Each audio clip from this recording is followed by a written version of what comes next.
Exercise haloalkane haloarine compounds. Question number 10.4. आप अपने text book साथ में लेके बैठना, सो क्वेश्चंस जो रीड कर रहा हूँ मैं तो आप अच्छी तरह से देख सको. Which one of the following has the highest dipole moment. Question ऐसा है कि you have to find out highest dipole moment, जिसे हम न्यू से रिप्रेजेंट करते हैं. और डाइपोल मोमेंट रिप्रेजेंट जो है वो डिपेंड करती है वो वैसे पोलर जो बॉन्ड होता है, जितना ज़्यादा पोलर बॉन्ड होगा, पोलर मॉलिक्यूल होगा, उतना ही डाइपोल मोमेंट ज़्यादा होता है. पोलैरिटी हम कहीं ना कहीं आपको याद होगा, it is based on the electronegativity theory. तो जितनी ज़्यादा इलेक्ट्रोनेगेटिविटी डिफरेंस होगा उतना ही बॉन्ड पोलर होगा और वहाँ उसका रिलेटेड ही डाइपोल मोमेंट न्यू है. जो डाइपोल मोमेंट की वैल्यू है वो डीबे यूनिट में मेज़र की जाती है, जैसे डीबाई या डीबे प्रोनाउंस कर सकते हो. सो कौन कौन से एग्जाम्पल है उसके बारे में बात करता हूँ. फर्स्ट दिया है CH2Cl2. सो स्ट्रक्चर ड्रॉ करने से आपको थोड़ा और ज़्यादा आइडिया आएगा कि क्या ऐसे करना है. C 2 हाइड्रोजन ऐसे डाल दिए मैंने, सो और 2 Cl ऐसे लिख दिए मैंने. ओके, सो आपको पता ही होगा कार्बन और हाइड्रोजन में which one is more electronegative. Carbon is more electronegative. So carbon more electronegative है तो बॉन्डेड इलेक्ट्रॉन कौन पुल करेगा? कार्बन बॉन्ड पुल करेगा इस बॉन्ड में. सो हम डाइपोल मोमेंट को हम ऐसे रिप्रेजेंट करते हैं, इफ रिमेंबर. सो कार्बन जो है वो क्या करेगा, इसके बॉन्ड को अपनी तरफ पुल करेगा. सेम वे हाइड्रोजन के केस में देखने आओ, ये भी सेम ऐसा ही बॉन्ड है. यानी टोटल जो अट्रैक्शन है वो किस तरफ होगा? डाउनवर्ड की तरफ टोटल अट्रैक्शन आपने देखने को मिलेगा. टोटल फोर्स डाउनवर्ड देखने को मिलेगा कि दोनों सेम साइड पे है. चलो यहाँ जब कार्बन और क्लोरीन में, chlorine is being more electronegative, अब उल्टा है यहाँ पे, क्लोरीन मोर इलेक्ट्रोनेगेटिव है तो ये बॉन्ड के इलेक्ट्रॉन को अपनी तरफ पुल करेगा, यहाँ पे भी अपनी तरफ पुल करेगा. यहाँ पे भी डाउनवर्ड ही फोर्स देखने को मिलेगा, यानी कि टोटल फोर्स जो है वो एक ही डायरेक्शन में है, डाउनवर्ड डायरेक्शन में है. तो इसका न्यू का वैल्यू 0 तो नहीं आने वाला है, इसकी कुछ अच्छी खासी वैल्यू आएगी विच इज़ अराउंड 1.60 डी/. तो इसकी वैल्यू ज़्यादा होती है. आप कभी इसकी वैल्यू नहीं भी याद रखते तो कोई मैटर नहीं करता है, बट हाँ इसका total magnitude, total dipole moment in one direction है, इसलिए इसका मैग्नीट्यूड 0 नहीं होगा, ज़्यादा ही होगा, क्योंकि एक ही डायरेक्शन में बॉन्ड क्या हो रहा है, पुल हो रहे हैं. सो इसकी वैल्यू इतनी हो सकती है. सो नंबर 2 पे चलता हूँ मैं. नंबर 2 में है मेरे पास क्लोरोफॉर्म CHCl3 है. तो CHCl3 को अच्छी तरह से आप देखोगे तो C सेम स्ट्रक्चर ड्रॉ कराओ, HCl then Cl and then Cl. अब सेम फंडामेंटल है. कार्बन और हाइड्रोजन में being carbon more electronegative, bonded electron अपनी तरफ पुल करेगा. ये डाइपोल मोमेंट रिप्रेजेंट करने का मेथड है. एक एरो, जिस तरफ अट्रैक्शन हो रहा है उस तरफ एरो करते हैं और पीछे हम क्रॉस यानी प्लस का साइन कर देते हैं. चलो क्लोरीन और कार्बन में क्या होगा, उल्टा हो जाएगा. तो यहाँ पे क्या होगा, इन दोनों का टोटल मैग्नीट्यूड जो यहाँ पुलिंग और यहाँ पुल आउट का जो मैग्नीट्यूड है वो समवट क्या होगा, कम हो जाएगा. यानी यहाँ पे एक दूसरे को समवट क्या करेंगे, कैंसल आउट करेंगे. इसका मैग्नीट्यूड तो डाउनवर्ड नहीं होगा.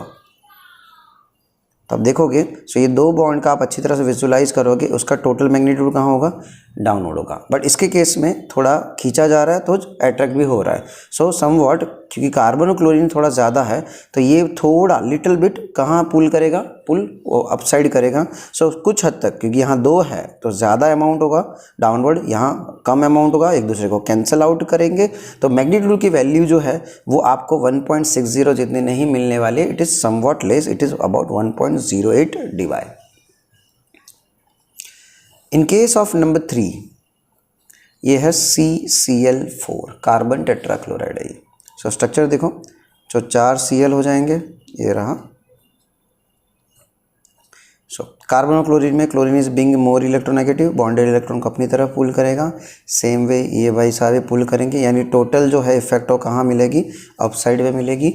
यहाँ चले आओ, क्लोरीन खींच रहा है, यहाँ पे भी क्लोरीन खींच रहा है, डाउनवर्ड मिलेगी. So equal upward equal downward होगी. तो यहाँ एक दूसरे का डाइपोल मोमेंट का मैग्नीट्यूड क्या होगा, कैंसल आउट हो जाएगा और न्यू की वैल्यू मिल जाएगी 0 डी/. सो आपको पूछा गया है किसका हाईएस्ट डाइपोल होगा, तो हम टोटल एक ही डायरेक्शन में जहाँ मिलता है उसका डाइपोल मोमेंट का वैल्यू हाईएस्ट होगा. उसके बाद यहाँ समवट कैंसिल हो रहा है इसलिए उसके बाद इंटरमीडिएट होगा, और यहाँ तो टोटल ही कैंसिल आउट हो रहा है तो उसका सबसे कम होगा. नेक्स्ट क्वेश्चन की तरफ मूव करते हैं। क्वेश्चन जो है नेक्स्ट क्वेश्चन चलते हैं 10.5 की तरफ।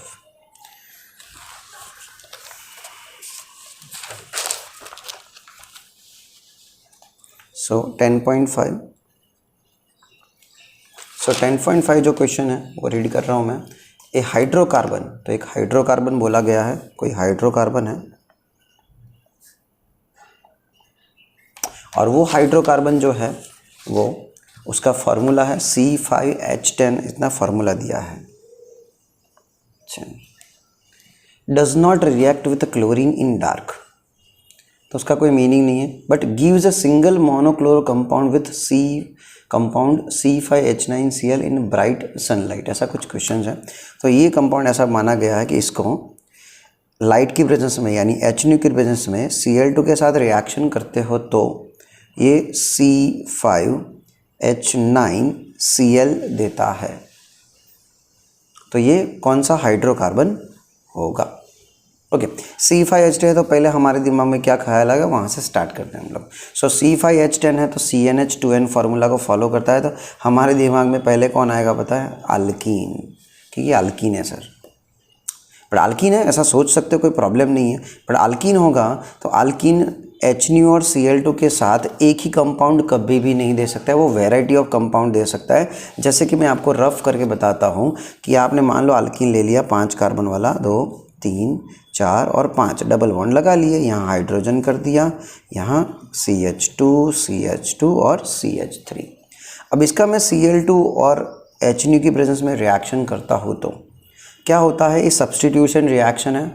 यहाँ से एक Cl यानी 2 Cl है, तो यहाँ अलग अलग hydrogen, variety of hydrogen is available.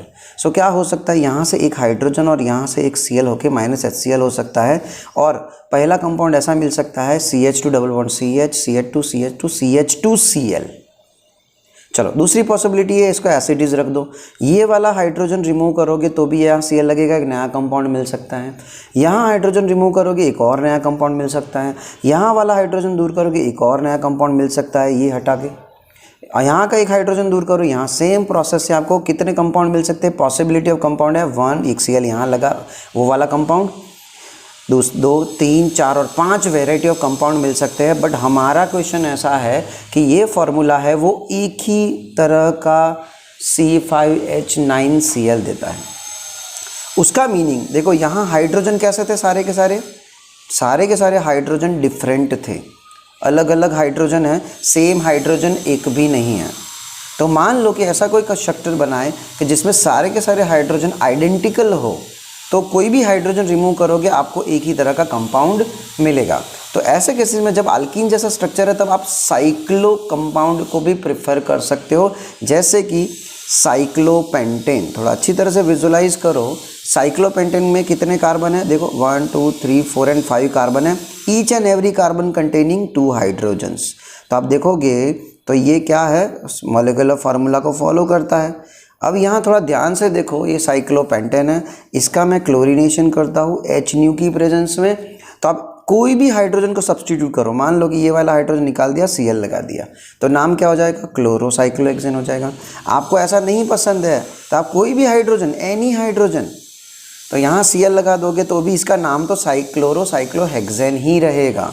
इसका मीनिंग ये है कि all hydrogen is this compounds are identical in nature, so that यहाँ कोई भी Cl हटा दोगे और उसकी जगह पे आप हाइड्रोजन हटा दोगे और उसकी जगह पे Cl लगा दोगे तो आपको डेफिनेटली क्या मिलने वाला है? क्लोरोसाइक्लोपेंटेन मिलने वाला है। देखो फार्मूला बन जाएगा आराम से, C5H9, एक हाइड्रोजन कम हो गया, उसकी जगह पे Cl, यानी क्या रिमूव हो गया होगा? HCl। देखो एक H निकल गया और Cl लग गया, ठीक है। तो आप देखो कि हाइड्रोजन एक कम हो गया, C5H9Cl हो जाएगा। और तो आपका मेन जो कंपाउंड है वो क्या होगा? साइक्लोपेंटेन होगा।